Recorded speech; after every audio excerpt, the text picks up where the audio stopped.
Friends, आपको हमारे channel में फिर से स्वागत है।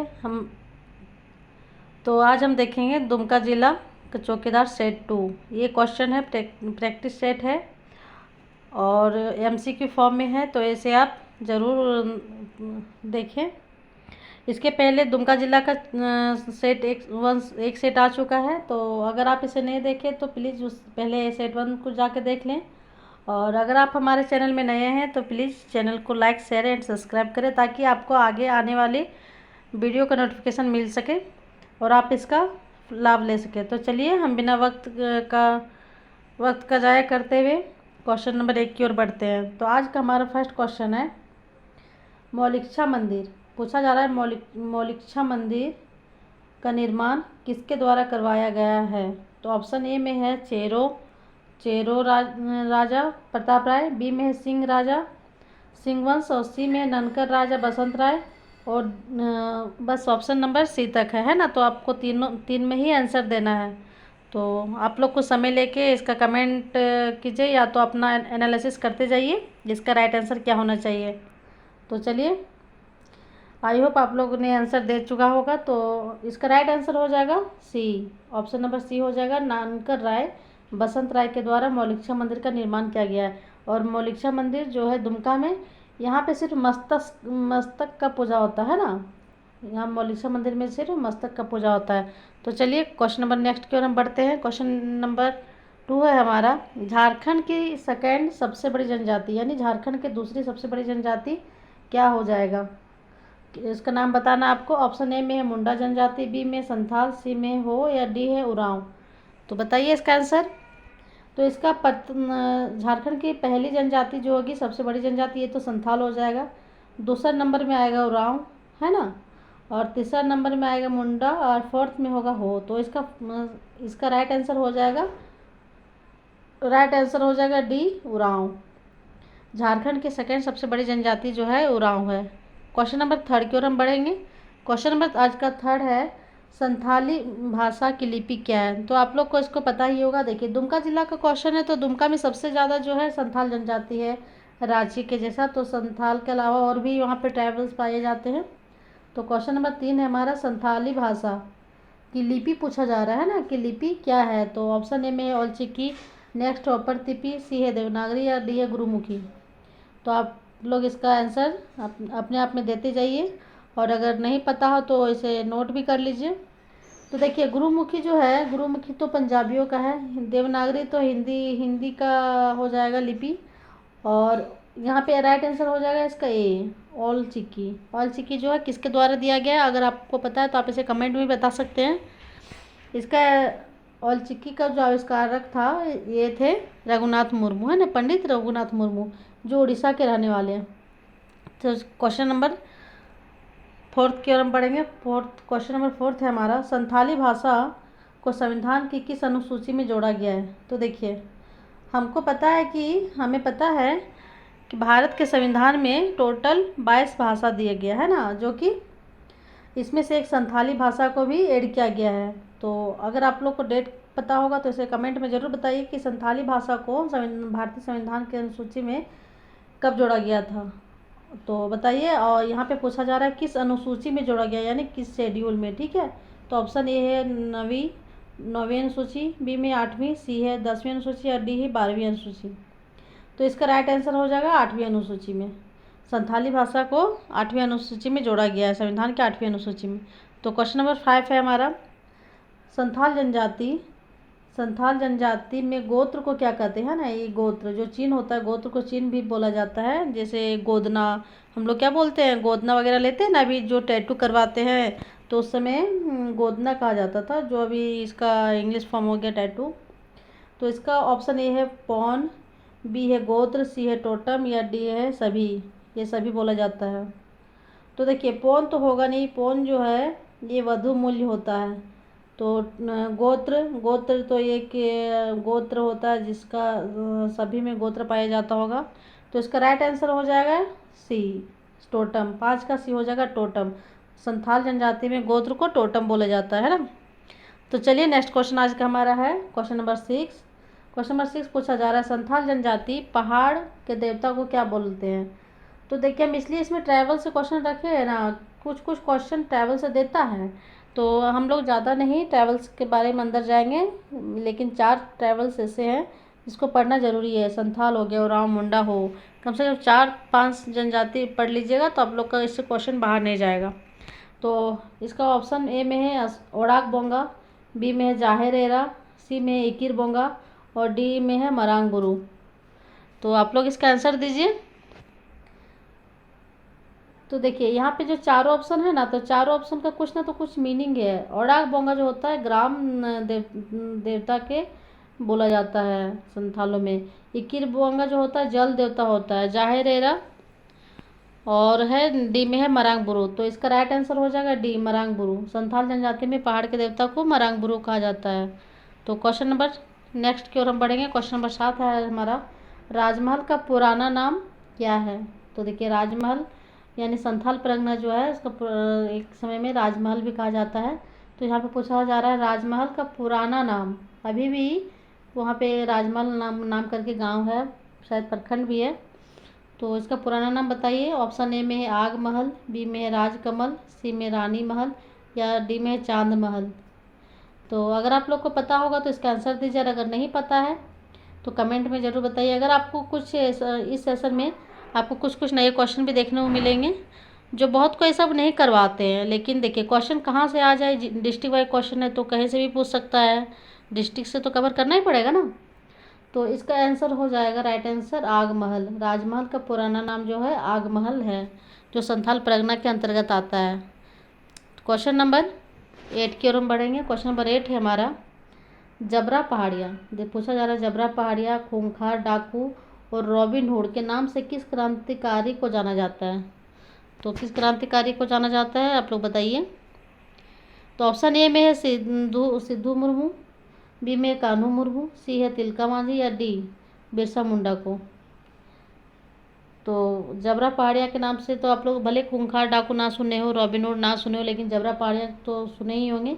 तो इसका राइट आंसर हो जाएगा तिलका मांझी। तिलका मांझी को अंग्रेजों के द्वारा दिया गया था खूंखार डाकू। खूंखार डाकू जो अगर पूछा जाएगा कि तिलका मांझी को खूंखार डाकू किसने कहा था, तो ये अंग्रेजों के द्वारा कहा गया था ना। तो इसका राइट आंसर हो जाएगा तिलका मांझी।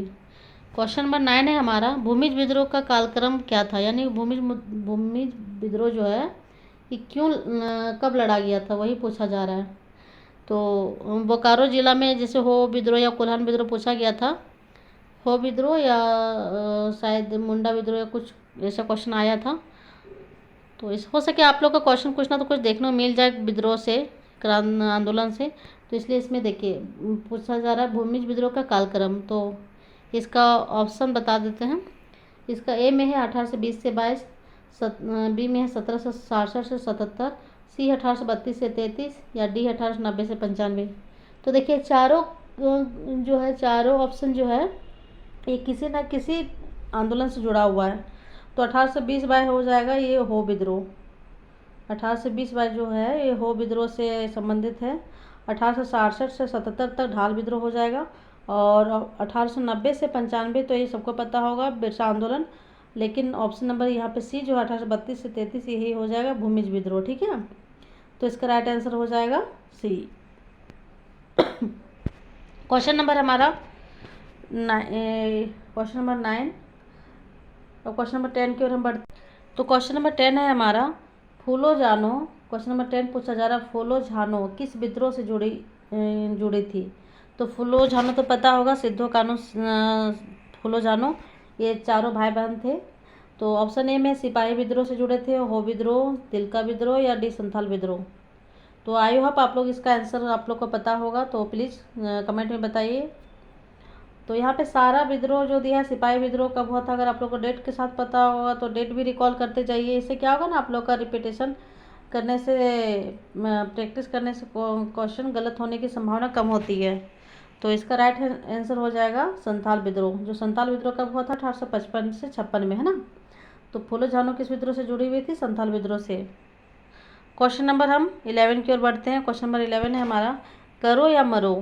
पूछा जा रहा है करो या मरो अंग्रेजों हमारी माटी छोड़ो ये किस आंदोलन का नारा था। तो देखिए एक आंदोलन का नारा था करो या मरो जो गांधी जी के द्वारा दिया गया था अंग्रेजों भारत छोड़ो। लेकिन यहाँ पे पूछा जा रहा है करो या मरो अंग्रेजों हमारी माटी छोड़ो। तो बताइए ये किस आंदोलन से जुड़ा हुआ है, किस आंदोलन का नारा है? तो ऑप्शन ए में है भूमिज विद्रोह से, बी में तमाड़ विद्रोह से, सी में संथाल विद्रोह से, या डी हो विद्रोह से। देखिए फ्रेंड्स, हम लोग अंग्रेज़ों से विद्रोह जब हुआ था भारत के पर्पज़ से अगर हम देखें तो ये नारा जो दिया था गांधी जी के द्वारा दिया गया था कि करो या मरो। 1942 का जो क्रांति हुआ था भारत छोड़ो आंदोलन, उसमें बताया गया था कि करो या मरो अंग्रेज़ों भारत छोड़ो। तो देखिए इसके कहाँ 100 साल पहले ही हम लोग के झारखंड में ये नारा दिया गया है। तो कहीं ना कहीं हम कह सकते हैं कि ये नारा जो है हम लोग के झारखंड के संथाल विद्रोह से प्रेरित हुआ होगा, जो गांधी जी के द्वारा 1942 के भारत छोड़ो आंदोलन में दिया गया था, है ना। तो इसका राइट आंसर हो जाएगा संथाल विद्रोह। और संथाल विद्रोह से कौन जुड़ा था ये तो पता ही होगा, सिंधु कान्हू फूलो झानो, ये सब संथाल विद्रोह से जुड़े हुए थे। तो चलिए इसका राइट आंसर हो जाएगा 11 का सी। आप लोग नारा भी याद रखिएगा कि हो सके पूछा जाए। तो नेक्स्ट क्वेश्चन आज का हमारा है क्वेश्चन नंबर 12। तो हम यहाँ पे सब जगह से क्वेश्चन रखने का कोशिश किए हैं। आपका पर्यटन स्थल हो गया, वाद्य यंत्र हो गया, आंदोलन हो गया, नदी हो गया, ठीक है। तो क्वेश्चन नंबर 12 है केंद्रा। पूछा जा रहा है केंद्रा जो है ये कैसा वाद्य यंत्र है? तो केंद्रा तो आप लोग भले नहीं जानते होंगे, लेकिन अभी एक वीडियो बहुत ज़्यादा वायरल हुआ था 7 भाई एक बहन को, जो सातों भाई मिलके अपने बहन को उसको शिकार करते हैं।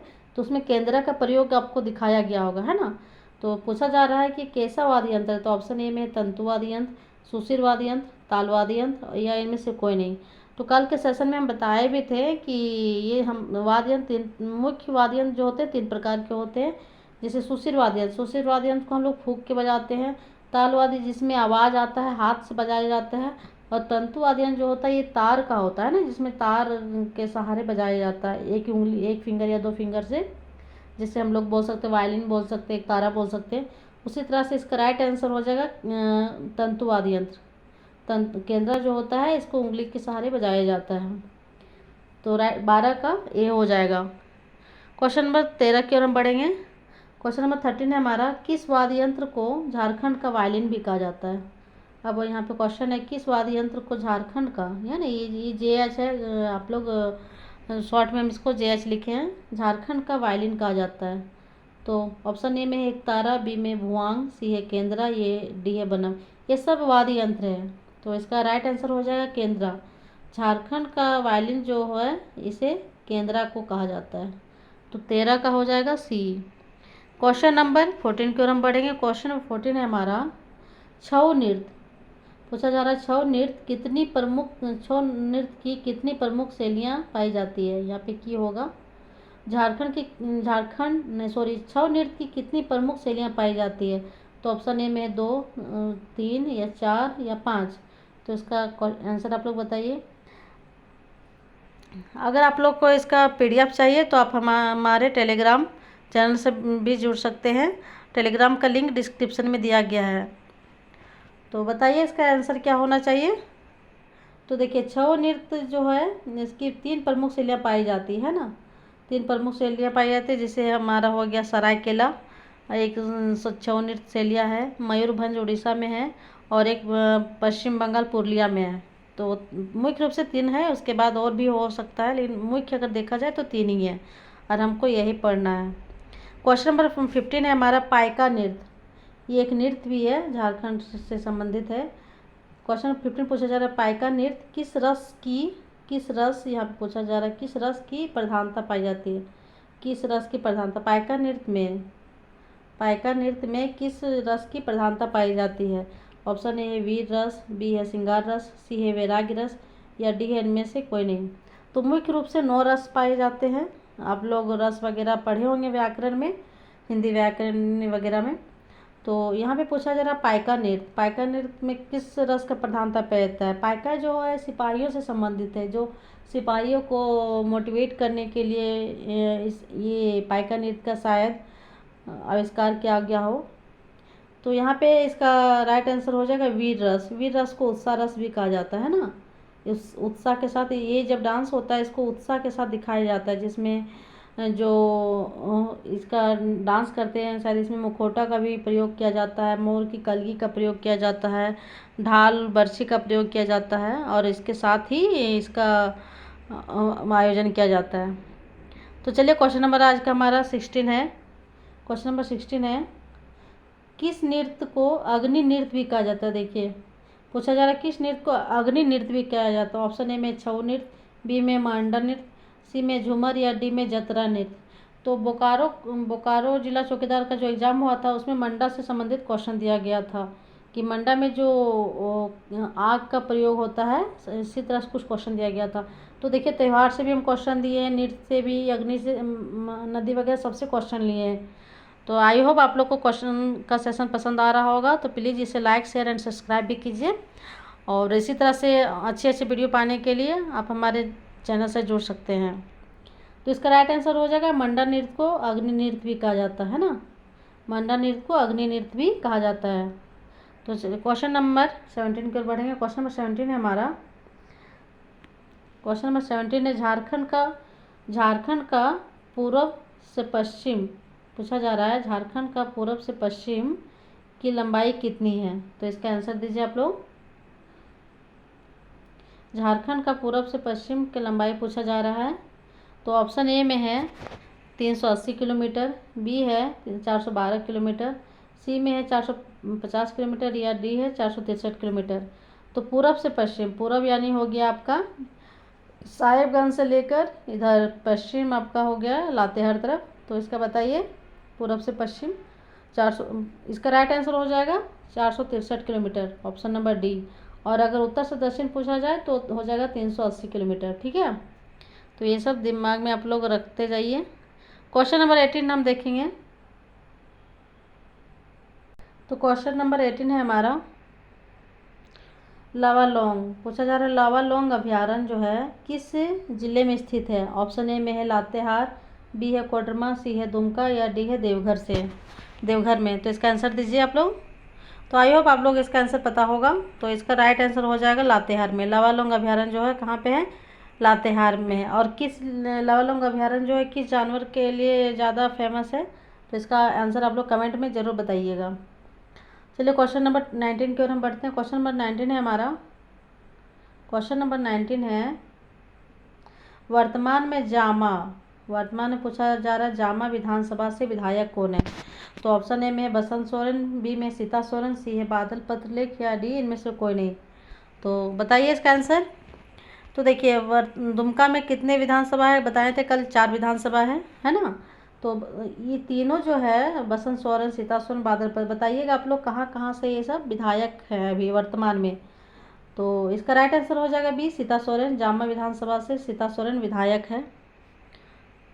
तो क्वेश्चन नंबर 20 की ओर हम देखते हैं। क्वेश्चन नंबर 20 हमारा है, वर्तमान में झारखंड के उच्च न्यायालय के न्यायाधीश यानी हाईकोर्ट के न्यायाधीश कौन है। वर्तमान में झारखंड के उच्च न्यायालय यानी हाईकोर्ट के न्यायाधीश कौन है।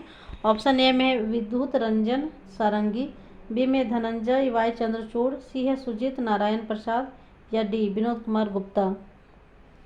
तो आप लोग इसका आंसर दीजिए। तो देखिए इसका राइट आंसर हो जाएगा 20 का ऑप्शन नंबर ए, विद्युत रंजन सारंगी जो है वर्तमान में अभी न्यायाधीश का शपथ लिए हुए हैं, है ना।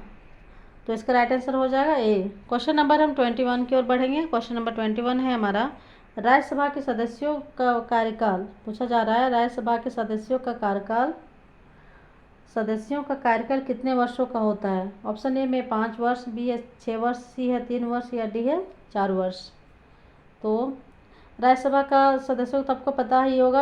हमारे जैसे देखिए झारखंड में अगर अभी जितने भी विधायक हैं उसमें से हर साल 2 विधायक चुन के जाते हैं राज्यसभा में, जो कि वहाँ के, इसलिए टोटल झारखंड में देखा जाए तो 20 सांसद हो जाता है।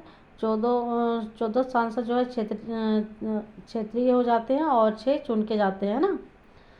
तो इसका राइट आंसर हो जाएगा 6 साल। राज्यसभा का सदस्यों की जो कार्यकाल होता है 6 वर्ष का होता है और लोकसभा का 5 वर्ष का। तो इसका राइट आंसर हो जाएगा बी, 21 का बी हो जाएगा। क्वेश्चन नंबर 22 की ओर हम देखते हैं। क्वेश्चन नंबर 22 हमारा है, राज्यपाल को शपथ कौन दिलवाता है। तो देखिए ये सब क्वेश्चन आप लोग जरूर याद रखिएगा। राज्यसभा पूछा जा रहा है, राज्यसभा को शपथ कौन दिलवाता है। ऑप्शन ए में राष्ट्रपति, बी में मुख्यमंत्री, सी में पूर्व राज्यपाल या डी राज्यों के उच्च न्यायाधीश। तो इसका आंसर क्या होना चाहिए।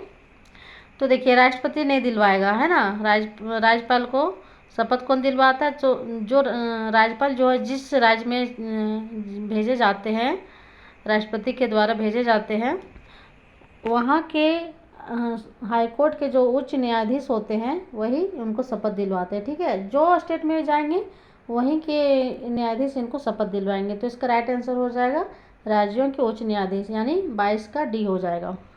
क्वेश्चन नंबर 23 हम देखेंगे। क्वेश्चन नंबर 23 हमारा पूछ रहा है कि वर्तमान में भारत के शिक्षा मंत्री कौन है। अभी तो ये बहुत ज़्यादा प्रसिद्ध हो चुका है। तो ऑप्शन ए में है राजनाथ सिंह, बी है स्मृति ईरानी, सी में धर्मेंद्र प्रधान या डी इनमें से कोई नहीं। तो वर्तमान में भारत के शिक्षा मंत्री कौन है। तो आई होप आपको ये आंसर ज़रूर पता होगा। कुछ ये सब भी पढ़ने से अच्छा ही होगा। इसका राइट आंसर हो जाएगा सी, धर्मेंद्र प्रधान। वर्तमान में भारत के शिक्षा मंत्री हैं धर्मेंद्र प्रधान, जो अभी बहुत ज़्यादा ही चर्चित रह चुके हैं। क्वेश्चन नंबर 24 की ओर हम देखेंगे। क्वेश्चन नंबर 24 है हमारा, कथक पूछा, एक शास्त्रीय नृत्य है। कथक जो है किस राज्य का शास्त्रीय नृत्य है ना, फोक डांस है। तो ऑप्शन ए में है बिहार का, बी है महाराष्ट्र का, सी में है झारखंड का, डी में उत्तर प्रदेश का। तो इसका राइट आंसर हो जाएगा उत्तर प्रदेश, है ना। ये उत्तर प्रदेश का कथक जो है शास्त्रीय नृत्य उत्तर प्रदेश का है। ऑप्शन नंबर 25 की ओर हम बढ़ेंगे। क्वेश्चन नंबर 25 है हमारा, लाल रक्त, देखिए कुछ साइंस से भी क्वेश्चन लिए हैं। एक क्वेश्चन पूछा जा रहा है, लाल रक्त जो होता है, लाल रक्त कणिकाओं का औसत जीवन कितना होता है, यानी इसका औसत जीवन कितना होता है। ऑप्शन ए में है 100 से 120 दिन, 100 से 120 दिन, बी में 120 से 140 दिन, सी में 80 से 95 दिन या डी 70 से 85 दिन। तो आप लोग इसका आंसर दीजिए और इसका राइट आंसर हो जाएगा 100 से 120 दिन तक। इसका राइट आंसर हो जाएगा 25 का ए, 100 से 120 दिन तक ये कणिकाओं का औसत जीवन होता है, लाल रक्त कणिकाओं का। क्वेश्चन नंबर 26 है हमारा, दामोदर घाटी परियोजना, दामोदर घाटी परियोजना किस पंचवर्षीय योजना। देखिए आपको इकोनॉमिक्स से भी पूछा जा सकता है, पंचवर्षीय योजना के अंतर्गत आता है। तो पहला है ऑप्शन ए में फर्स्ट, बी में है सेकंड, सी है थर्ड या डी है फोर्थ। तो जब हमारा देश आज़ाद हुआ था 1947 में, तो भारत की स्थिति बहुत ज़्यादा ही ख़राब थी। तो सबसे पहले कृषि पे ध्यान दिया गया था, है ना। तो फर्स्ट पंचवर्षीय योजना हो जाएगा इसका राइट आंसर। फर्स्ट पंचवर्षीय योजना के अकॉर्डिंग कृषि, नदी, तालाब, डैम वगैरह का क्या बोल सकते हैं इसको, बनाया गया था, जीर्णोद्धार किया गया था, है ना। तो क्वेश्चन नंबर 27 की ओर हम देखेंगे। क्वेश्चन 27 है हमारा, झारखंड की किस नदी को पूछा जा रहा है, झारखंड के किस नदी को देव नदी या देवनद भी बोल सकते हैं के नाम से जाना जाता है। किस नदी को देव नदी या देवनद के नाम से जाना जाता है। ऑप्शन ए में ब्राकर, बी में स्वर्णरेखा, सी है दामोदर, डी है मयूराक्षी नदी। तो इसका राइट आंसर क्या हो जाना चाहिए। तो इसका राइट आंसर हो जाएगा दामोदर नदी। दामोदर नदी को देव नदी भी कहा जाता है। और अगर आपका आंसर इसको पता होगा कि दामोदर का मीनिंग क्या है, तो इसका आंसर आप लोग कमेंट में ज़रूर बताइएगा। क्वेश्चन नंबर हम 28 की ओर देखेंगे। क्वेश्चन नंबर 28 है हमारा, झारखंड का प्रथम राज्यपाल कौन था। तो यहाँ पे पूछा जा रहा कौन था, यानी जो हमारा झारखंड का निर्माण हुआ था उस समय प्रथम राज्यपाल कौन थे। तो ऑप्शन ए हो जाएगा प्रभात कुमार, बी में डॉक्टर विनोद कुमार, सी है सीपी राधाकृष्णन, डी है द्रौपदी मुर्मू। तो आप लोग आई होप सबको पता होगा कि द्रौपदी मुर्मू तो होगा नहीं, क्योंकि ये तो अभी हाल फिलहाल में रह चुकी थी और अभी ये भारत की राष्ट्रपति भी है। और सीपी राधाकृष्णन भी कुछ पहले ही रह चुके हैं। तो इसका राइट आंसर हो जाएगा option number A, doctor Prabhat Kumar, है ना, झारखंड का प्रथम राज्यपाल रह चुके हैं। तो बोकारो जिला में झारखंड का प्रथम सीएम पूछा गया है। हो सके इस बार आपको राज्यपाल पूछ ले, तो इस तरह से आपको जानते रहना चाहिए। क्वेश्चन नंबर 29 है हमारा, जो कि आज का अंतिम क्वेश्चन भी है। तो सेशन आप लोग को पसंद आ रहा हो तो प्लीज़ इसे लाइक, शेयर एंड सब्सक्राइब कीजिए। इसी तरह से आपके सामने हम अच्छे अच्छे क्वेश्चन लाते रहेंगे और जिससे आप लोग का एग्ज़ाम के समय तक बेनिफिट हो सके। क्वेश्चन नंबर 29 है हमारा, मयूराक्षी नदी में कनाडा डैम किस देश के सहयोग से बनाया गया है ना। मयूराक्षी नदी में कनाडा डैम का आयोजन किया गया, जो झारखंड और वेस्ट बंगाल का संयुक्त परियोजना भी है, संयुक्त है। तो इसका राइट आंसर इसका ऑप्शन हो जाएगा, और ए में है रूस, बी में ब्रिटेन, सी में है यूएसए या डी है कनाडा। तो यहाँ कनाडा डैम है, इसका आप लॉजिक लगा कर भी बता सकते हैं कि ये जो है कनाडा देश के सहयोग से बनाया गया, इसलिए इसे कनाडा डैम भी कहा जाता है। तो आई होप आप लोगों को सेशन पसंद आया हो। ऐसे वीडियो देखने के लिए आप हमारे चैनल से जुड़ सकते हैं। आप हमारे चैनल को सब्सक्राइब कीजिए, और अगर इसका आपको PDF चाहिए तो आप हमारे टेलीग्राम चैनल से भी जुड़ सकते हैं, जो डिस्क्रिप्शन में भी इसका लिंक दिया गया है। तो मिलते हैं फिर अगले सेशन में, तब तक के लिए नमस्ते, शुभ रात्रि। चलिए, थैंक यू फ्रेंड्स वीडियो देखने के लिए।